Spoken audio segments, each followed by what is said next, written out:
नमस्कार, कृषि जगत चैनल से प्रस्तुत है राजस्थान का साप्ताहिक मौसम पूर्वानुमान। आज मार्गशीर्ष कृष्ण पक्ष नवमी तिथि दिन गुरुवार और तारीख 13 नवंबर 2025 है। अब आप अचल सिंह देवराज से मौसम समाचार सुनिए। प्रदेश भर में फिलहाल मौसम शुष्क बना हुआ है। दिन के समय चल रही घुमावदार हवाएं बढ़े हुए तापमान का एहसास करा रही है। रात्रि के समय उत्तरी हवाओं से सर्दी का असर देखने को मिल रहा है। बीते 24 घंटों में 10 शहरों का रात का तापमान 10 डिग्री सेल्सियस से नीचे रहा। वहीं 7.5 डिग्री सेल्सियस के साथ सिरोही सबसे सर्द स्थान रहा। उत्तर पूर्वी राजस्थान के भागों में सुबह के समय चल रही सर्द हवाएं लोगों की परेशानी का कारण बनी हुई है।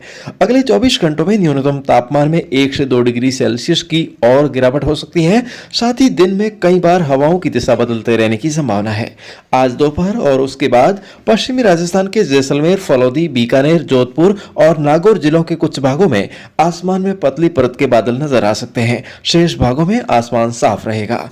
कल से आगामी कुछ दिनों तक तापमान में विशेष परिवर्तन होने की संभावना नहीं है। 17-18 नवंबर को एक कमजोर पश्चिमी विक्षोभ उत्तर भारत के भागों से होकर गुजरने की संभावना है, जिसके आंशिक असर से उत्तर पूर्वी राजस्थान के जिलों में आंशिक बादलवाई रहने के आसार हैं। इस दौरान तापमान में भी उतार चढ़ाव संभव है। इस समय बंगाल की खाड़ी के दक्षिणी पश्चिमी भागों पर एक चक्रवाती हवाओं का क्षेत्र बना हुआ है। इसके 21-22 नवंबर के आसपास और मजबूत होने तथा विशाल रूप धारण करने की संभावना है, जिसके प्रभाव से अगले सप्ताह राज्य में उत्तर पूर्वी हवाओं का चलन तेज हो सकता है। वहीं सर्दी की गतिविधियों में मामूली कमी आने की आशंका है।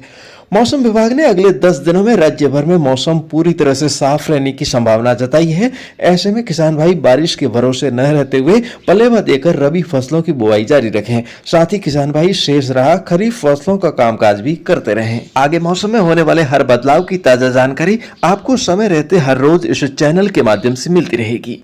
और दोस्तों, आइए अब जानते हैं इन दिनों मंडियों में चल रहे कृषि जिनिसों के भावों के बारे में। तो फिलहाल मूंगफली के भाव में आजकल थोड़ा सा सुधार आया है, जो पिछले दिनों इसके भाव में काफ़ी गिरावट देखने को मिली थी।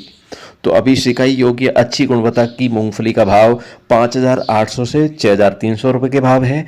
खला मूंगफली 5,000 से 5,700 रुपये और चुगा मूंगफली का भाव है 4,500 रुपये से 5,000 रुपये प्रति क्विंटल।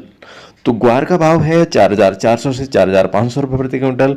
वहीं मोठ के भाव है 4,200 से 5,000 रुपये के बीच। मूंग के भाव है 6,000 से 7,400 रुपये प्रति क्विंटल। जीरा 17,000 से 19,000 रुपये।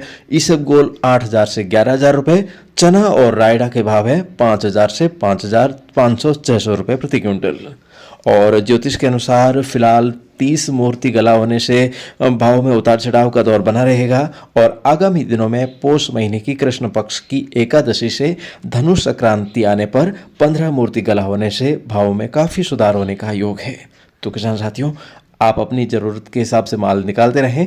अब जल्द ही समर्थन मूल्य पर भी मूंगफली की तुलाई शुरू होगी, तो आपको उचित भाव मिल सकता है यदि आपने टोकन करवा रखा है तो। अन्यथा आप स्थानीय मंडी में मौजूदा भाव या भाव आने पर इसे बेच सकते हैं। और दोस्तों, कल हमने संपर्क के लिए हेल्पलाइन नंबर जारी कर दिए हैं। तो कल दिन भर किसान दर्शकों के खूब सारे कॉल आए और आप सभी के हालचाल जानकर मुझे बहुत खुशी हुई। और कॉल और वेटिंग कॉल का तो सिलसिला रात 10 बजे तक चलता रहा। कई किसान भाइयों ने नंबर रक्षित करने के लिए मिस्ड कॉल भी किए और काफ़ी किसान भाइयों ने व्हाट्सएप पर जैविक खाद और अपने स्वास्थ्य संबंधित समस्याओं को जड़ से खत्म करने के लिए औषधियों का भी ऑर्डर दिया है। तो दोस्तों, कल बुधवार क्लोजिंग के चलते आपके ऑर्डर आज निकाले जाएंगे। आप भी अपना ऑर्डर कॉल करके या व्हाट्सएप पर मैसेज करके नोट करवा सकते हैं। हमारे हेल्पलाइन नंबर है 9660819123, अंग्रेजी में 9660819123। और इस नंबर पर आपके कॉल्स और मैसेज का रहेगा इंतज़ार। कल सुबह हमारी फिर से होगी मुलाकात। तब तक के लिए आज्ञा दीजिए। नमस्कार। राजस्थान के हर जिले, गांव और ढाणी की दैनिक मौसम जानकारी और सबसे सटीक ज्योतिषीय मौसम भविष्यवाणी जानने के लिए आपके अपने कृषि जगत अचल सिंह देवराज चैनल को सब्सक्राइब करें और बेल आइकॉन जरूर दबाएं।